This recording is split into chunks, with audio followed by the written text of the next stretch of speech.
ও দুনিয়ার মানুষ, আপনারা কি জানেন বা আপনারা কেউ কি কখনো বিবেচনা করে দেখছেন যে আমরা প্রতিনিয়ত শুধু নামাজ নামাজ, রোজা, হজ, জাকাত, কুরবানি কুরবানি করে চিল্লাই। আসলে এর ভিতরে এক নম্বরে আমরা প্রাধান্য দিই নামাজকে। আচ্ছা, নামাজ আসলে কি? এই নামাজ কিন্তু কোরআনে নাই। নামাজ শব্দ কোরআনে নাই, কোরআনে আছে সলাৎ। এই সলাৎ মানে কি? আর এই সলাৎ বলতে আমরা ফার্সিতে নিই নামাজ, এর বাংলা হচ্ছে স্মরণ সংযোগ। সলাতের বাংলা হচ্ছে স্মরণ সংযোগ, কিন্তু আমরা সেটাকে ফার্সিতে ব্যবহার করি, কারণ এদেশে অলিয়া উলিয়াগণ সলাৎ এনেছিলেন, তাদের ভাষা ছিল ফার্সি। বেশিরভাগ ইরাক, ইরান, ইয়েমেন, তুর্কি বিভিন্ন দেশ থেকে আসছিলেন, তাদের বেশিরভাগই ছিল ফার্সি। তো ফারস্যের ভাষাই হচ্ছে নামাজ।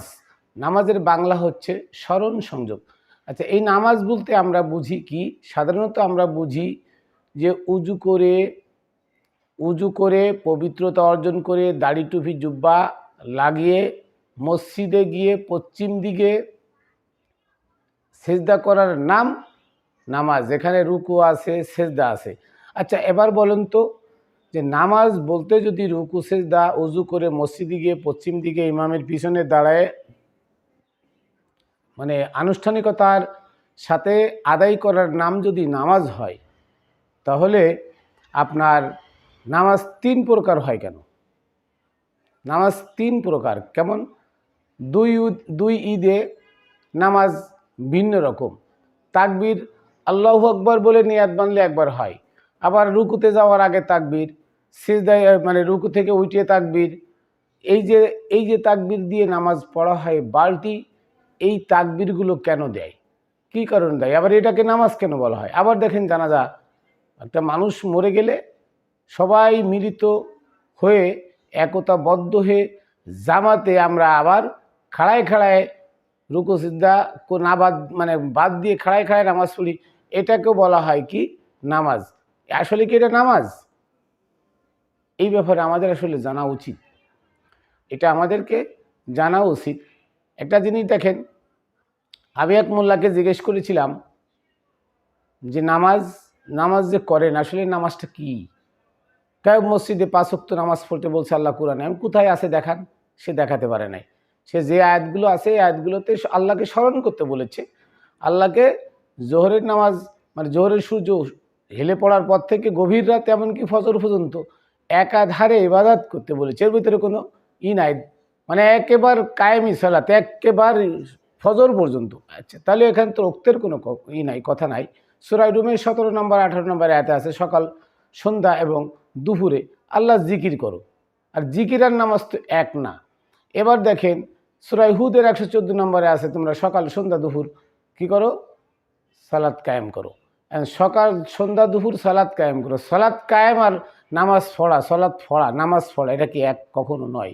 তো এখানে এভাবে মানুষকে, আমি মোল্লাকে জিজ্ঞেস করলাম যে নামাজ বলতে কি বুঝেন? সে বলল, ফজরের আজান দিলে আমরা ভোরবেলায় ঘুমের থেকে উঠে উজু করে গোসল মানে পরিষ্কার হয়ে, যদি কেউ নাপাক থাকে গোসল করলো, গোসল করে আমরা সুন্দর মতো মসজিদে এসে কেবলামুখী হয়ে ইমামের পিছনে ইক্তেদা করে 2 রাকাত নামাজ আদায় করা, ফরজ নামাজ আদায় করার নাম নামাজ আদায় করা, নামাজ পড়া। আমি বললাম, আচ্ছা ভাই, ওখানে কি হয়? আপনি নিয়াত বেন না, আল্লাহু আকবার পড়ে কি বললেন? সানা পড়লেন। এ সানা মানে কি? সুবহানাকা আল্লাহুম্মা বিহামদিকা ওয়া তাবারাকা ইসমুকা ওয়া তাআলা জাদ্দুকা ওয়া লা ইলাহা গায়রুক। এই যে সানাটা পড়লেন, এই সানাটার ভিতরে কি? সানাটা কি দোয়া না? হ্যাঁ, দোয়া। আর তারপরে গেলেন আল্লাহু আকবার বলে রুকুতে গেলেন, মানে এরপরে সূরা ফাতিহা পড়লেন। হ্যাঁ, ফাতিহাটা কি? ফাতিহাটা কি? ফাতিহাটা কি দোয়া না? দোয়া। আচ্ছা, তারপরে একটা সূরা পড়লেন, একটা সূরা পড়লেন। সূরায় হয়তো সূরা ইয়াসিনের 21 নম্বর আয়াতই পড়লেন, ইত্তাবিউ মাল্লা ইয়াসআলুকুম আজরা ওয়া হুম মুহতাদুন। তোমরা ওই সমস্ত মানুষের আনুগত্য করো যিনি ধর্ম প্রচারে কোনো বিনিময় নেয় না। অহুম মুহতাদুন, অথচ উনি আল্লাহর পক্ষ থেকে হিদায়াত প্রাপ্ত। এম পড়েন তো? হ্যাঁ। তার মানে এটা কি বললো? আপনি টাকার বিনিময়ে নামাজ পড়াইতেছেন, আবার আল্লাহর কাছে চাইতেছেন সরল সঠিক পথে যারা চলছে তাদের পথ দেখাও। আবার কইতাছেন আপনার মুখ দিয়ে যে ইত্তাবিউ মাল্লা সালুকুম আজরা ওয়াহুম মুহতাদুন, ওই সমস্ত মানুষের আনুগত্য করো, ওই সমস্ত মানুষের দেখানো পথে চলো যিনি ধর্ম প্রচারে কোনো বিনিময় নেন না, অথচ তিনি আল্লাহর পক্ষ থেকে হিদায়ত প্রাপ্ত। অথচ আপনি যে নামাজ পড়াইতেছেন কি বিনিময় নেন না? কে হ্যাঁ আমাকে 12,000 টাকা মাসে দেয়। তা আপনি ফোরটাছেন যে আপনি কোরআন নামাজের মধ্যে কইতাছেন যে আমাকে সুজাও সঠিক পথে চলাও, আবার আল্লাহ বলতাছে তাদের আনুগত্য করো, আপনি ইমাম আপনার আনুগত্য মুসাল্লিরা করে, আপনি অথচ পয়সার বিনিময়ে কোরআনের বিপরীতে আপনি চলেন, তাহলে আপনি কি ইমাম হতে পেরেছেন? কয় না। তা আপনার পিছনে কি সালাত আদায় করা ঠিক কোরআনের বিপরীত না কোরআনের পক্ষে হয় আপনার পিছনে সালাত আদায় করা? বলে আমার পিছনে সালাত আদায় করা আসলে তো এই আয়াত ধরলে তো কোরআনের বিপক্ষে হয়। আচ্ছা গেল এটা। এরপরে কী করে রুকু করেন, রুকুতে কী বলে সুবহানা রব্বিয়াল আলা, সুবহানা রব্বিয়াল আজিম, সুবহানা রব্বিয়াল আজিম, আল্লাহর প্রশংসাই তো করেন নাকি? হ্যাঁ। আবার সামি আল্লাহু লিমান হামিদা, রব্বানা লাকাল হামদ, হে আল্লাহ আমরা সবাই মানে কী করতেছি তোমার প্রশংসা আদায় করতেছি। এখন এভাবে রুকু সেজদার মধ্যে দিয়ে যে কাজগুলো করেন এ কাজগুলো কি প্রকৃত কি? প্রত্যেকটা কাজ তো আল্লাহকে স্মরণ করা নাকি? হ্যাঁ আল্লাহকে স্মরণ করা। তা আল্লাহকে যদি স্মরণ করা হয় তা আমি মসজিদে না গিয়ে আমি ঘরে বসে উজু করে বা ঘরে বসে পবিত্রতার সাথে মনকে পবিত্র করে আমি যদি আল্লাহকে স্মরণ করি, হে আল্লাহ, বা দুইটা হাত তুলে আমি কান দিয়ার চোখের পানি ফেলি, হে আল্লাহ আমি গুনাহগার, তোমার দরবারে হাত তুলেছি আল্লাহ, তুমি তোমার প্রিয় নবীর ওসিলাই, তুমি আহলে বায়তের ওসিলাই, তুমি এদেশের যত 360 জন অলি এবং বর্তমান যত অলি আছে অলি আউলিয়াদের ওসিলাই, হে আল্লাহ তুমি আমাকে সঠিক পথ দেখাও, হে আল্লাহ তুমি আমাকে কবুল করে নাও, হে আল্লাহ আমার গুনাহগাতা মাফ করে দাও। আমি ঘরে বসে যদি এই কাজগুলো করি তো মোল্লা ভাই আমার সালাত কি আদায় হবে না হবে না?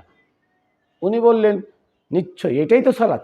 তাহলে এইটাই যদি সালাত হয় তাহলে আজান দিলে আপনি দৌড়ে যে তাকবিরে উলা ধরেন, জামাতে নামাজ পড়েন, জামাতে নামাজ পড়া কি কোরআনে আছে? নাই। তাহলে আপনার তাকবির উলার সাথে নামাজ পড়েন, কোরআনে কি আছে? নাই। আপনি ইমামতি করে নামাজ পড়ান, কোরআনে কি আছে? নাই। আপনি ইমামতি করে টাকা নেন, কোরআনে কি আছে? তা নাই। তাহলে সলাৎ করে মানুষগুলোকে সরল সঠিক পথ দেখাবেন আপনি মোল্লা হয়ে বা আপনি ইমাম হয়ে মানুষের কাছ থেকে টাকা নিয়ে তাদের দাসত্ব করে তাদের নেতা সাজবেন, এটা কি কোরআনে আছে? কয় নাই। তাহলে সলাৎ মানে কি? তাহলে সলাৎ মানে কি? এই যে 5 ওয়াক্ত সলাৎ করি আমরা, এটা কি সলাৎ? কয় না, এটা এই ধরনের আসলে তো না।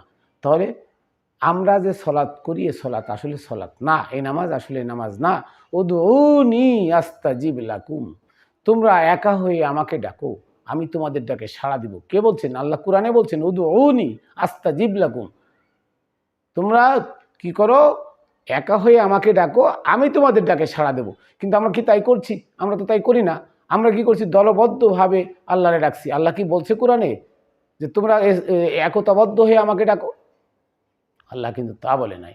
আল্লাহ বলছে ওয়াতাসিমু বিহাবলিল্লাহি জামিআন ওয়ালা তাফাররাকু, আল্লাহর রজ্জুকে, আল্লাহর এই কোরআনকে, নবীর রেখে যাওয়া আহলে বায়াতকে এবং বর্তমান যুগের যত অলি মুর্শিদগণ আছে তাদের পদচরণ তোমরা সবাই মিলে সেই নাজাত প্রাপ্ত বা আল্লাহর পক্ষ থেকে হিদায়াত প্রাপ্ত অথবা ইত্তাবি সাবিলামান আনাবা ইলাইয়া, যারা আমার রাস্তা পেয়ে গেছে, যে সমস্ত মানুষ আল্লাহর রাস্তা পেয়ে গেছে, আল্লাহর সাথে সংযোগ হয়ে গেছে, তার পদচরণ একতাবদ্ধ হয়ে ধরার নাম হলো সালাত কায়েম করা।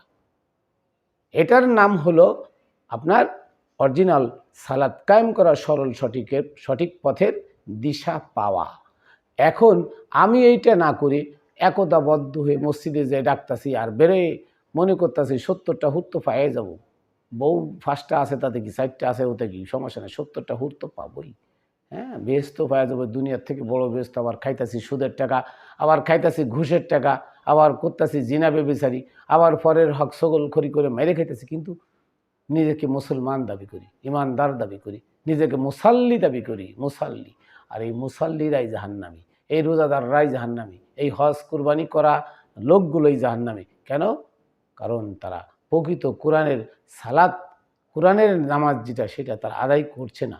তা এই জন্য সালাত, জানাজার নামাজ, জানাজা দাঁড়ায়, জানাজায় যদি তাকবীর দিয়ে দাঁড়ায় সূরা কিরাত না তো দোয়া দূরে ছড়ে যদি খাড়ায় রুকু সিজদা ছাড়া যদি নামাজ হয়, ঈদের নামাজ বাড়তি তাকবীর দিয়ে আরো 6 তাকবীর দিয়ে বাড়তি তাকবীর দিয়ে ঈদের নামাজ পড়লে যদি নামাজ হয়, তাহলে আপনি কেন ঘরে বসে আল্লাহকে ডাকলে আপনার নামাজ হবে না? কোথায় আছে এমন? নাই। মসজিদে বসে সমষ্টিগতভাবে আল্লাহ ডাকতে বলে নাই, আপনারা ডাইকে সেটাকে নামাজ বানাইছেন। ৫ ওয়াক্ত আজান দিয়ে ডাইকে নামাজ বানাইছেন। অথচ আল্লাহর নবীকে আপনারাই ছোট করছেন। কিরাম জানেন? আপনারা বলছেন নাউমুল আলিমে খয়রুম মিন ইবাদাতিজ জাহেল। যে নবী বলেছেন আলেমের ঘুম মূর্খ মানুষের ইবাদাত থেকে উত্তম। তাহলে আবার ফজরোক্তে আবার নবীর দোষ দিতেছেন আসসালাতু খায়রুম মিনান নাউম, নামাজ ঘুমের থেকে উত্তম। তাহলে আপনার এক নবী এক মুখে কি দুই কথা বলেছেন? যে একজন কামেল গুরু বা একজন আলেম, একজন জ্ঞানী, আধ্যাত্মিক জ্ঞানী, যে তার ঘুম মূর্খ মানুষের ইবাদত থেকে উত্তম, তাহলে আপনারাই বলতেছেন নবী বলছেন ঘুম নামাজ থেকে না ঘুমের থেকে নামাজ উত্তম, আবার আপনারা বলতেছেন মূর্খ লোকের নামাজের থেকে একজন জ্ঞানী ব্যক্তির ঘুম উত্তম। তাহলে ফজরোক্ত যে আসসালাতু খায়রুম মিনান নাউমকে ডাকতেছেন, এটা পাইলেন কই? এটা তো কোরআনে নাই, এটা কোথায় পাইলেন? তাহলে আপনারা এই যে হাদিস হাদিস বলে মানুষের মনে ধোঁকা দিতেছেন, মানুষকে বিভ্রান্ত সৃষ্টি করতেছেন, এটা কোথায় পেলেন? আপনাদের এই বানোয়াট হাদিস, এই বানোয়াট মাযহাব, বানোয়াট ফতোয়ার বইগুলো যতক্ষণ পর্যন্ত লাথি মেরে বঙ্গোপসাগরে না ফেলবেন, ততক্ষণ পর্যন্ত সালাফ আপনাদের ভিতরে কায়েম হবে না। আপনি ইমানদার মোমেন হতে পারবেন না। আর ইমানদার কখনো জান্নাতি নয়, ইমানদার জাহান্নামী। ইমান আনলেই জান্নাত পেয়ে যাবেন, অত সহজ না।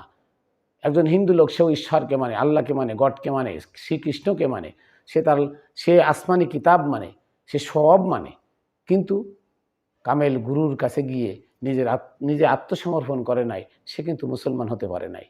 অতএব মুসলমান কোনো ব্যক্তি ধর্মের নাম নয়। মুসলমান হচ্ছে শান্তির মানে শান্তির নীড়ে, যেখানে যেখানে অপুরন্ত শান্তি, যে আল্লাহর সাথে, যে আল্লাহকে পাওয়ার পথ পেয়ে গেছে, তার পদচরণে গিয়ে নিজেকে কুরবানি করার নাম হলো মুসলমান হওয়া। তো আমি, কারেন্ট চলে গেছে, আমি আপনাদের কাছে আবারও আসবো নেক্সট একটা বিষয় নিয়ে। তো আজকের বিষয় যেটা ছিল সেটা হলো নামাজ। আসলে আমরা যে নামাজ পড়ি, এটা প্রকৃত কোনো নামাজ নয়, এটা সম্পূর্ণ বানোয়াট। এটা বানোয়াট ওমরের যুগ থেকে বানোয়াট, মুয়াবিয়া, ওমর, এরা বানোয়াট করে ঈদের নামাজ, 2 ঈদ এবং কুরবানি এবং এই যে তারাবির নামাজ প্লাস শবে কদর, লাইলাতুল কদর, এগুলো এদের বানানো। অতএব এটা নবীর কর্তৃক আসা কোনো বিধান নয় এবং কোরআনের নামাজ এই নামাজ নয়। কোরআনের নামাজ হচ্ছে একা বসে আল্লাহকে ডাকার নাম সালাত কায়েম। তো আসুন আমরা সবাই কোরআনকে বুঝে পড়ি, কোরআনের দর্শন নিই এবং কোরআন থেকে সঠিক সত্যটা সবার মাঝে তুলে ধরি। এই কামনা করে আমি খাতুনে জান্নাত ইউটিউব চ্যানেল, খাতুনে জান্নাত ইউটিউব চ্যানেল এবং খাতুনে জান্নাত টিভি ফেসবুক পেজের পক্ষ থেকে সবাইকে সাদর আমন্ত্রণ জানিয়ে আমি আমার ভুল ত্রুটি ক্ষমা চেয়ে এখানে শেষ করছি। আমার জন্য দোয়া করবেন। আবার দেখা হবে খাতুনে জান্নাত টিভি ইউটিউব চ্যানেল ও ফেসবুক পেজে আপনাদের সাথে নেক্সট কোনো ভিডিওতে। ওমা তৌফিকি ইল্লা বিল্লাহ। আসসালামু আলাইকুম ওয়া রাহমাতুল্লাহি ওয়া বারাকাতুহু।